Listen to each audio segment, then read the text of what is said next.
నమస్తే.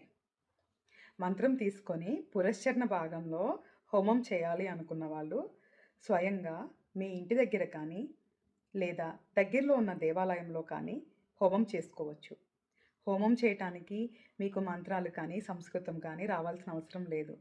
లఘుహోమ పద్ధతిలో మీరే స్వయంగా చేసుకోవచ్చు.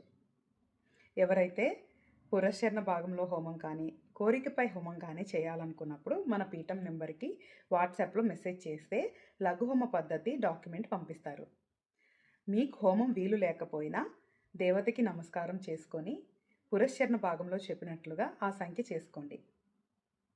ఒకవేళ వీలైతే మాత్రం తప్పకుండా హోమం చేసుకోండి. కొన్ని వేల శ్లోకాలతో మంత్రం సమానమైతే మంత్ర సాధనతో పాటు వీలైనప్పుడు తర్పణ హోమం చేసుకోవటం వల్ల కూడా ఎక్కువ ఫలితాలుంటాయి.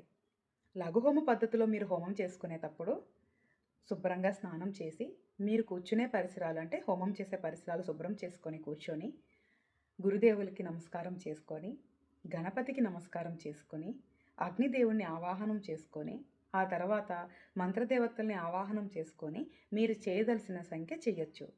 సంఖ్య పూర్తయిన తర్వాత వీలైతే దేవతా బలి చేసి, పూర్ణాహుతి చేసుకొని భూతబలి చెయ్యొచ్చు.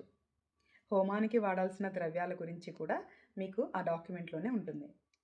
ఎవరిపై ఆధారపడకుండా మీరు మంత్ర సాధన, తర్పణము, హోమము అన్నీ కూడా మీకే మీరు స్వయంగా చేసుకోవచ్చు. లఘుహోమ పద్ధతి డాక్యుమెంట్ చూసిన తర్వాత ఇంకా ఏదైనా ప్రశ్నలుంటే మీరు మన పీఠం నెంబర్ని సంప్రదించవచ్చు. మంత్ర సాధన చేసి పురస్చరణ పూర్తి చేసుకొని మీ కోరికలు మీరు సాధించుకోగలరని మనస్ఫూర్తిగా ఆశిస్తున్నాను.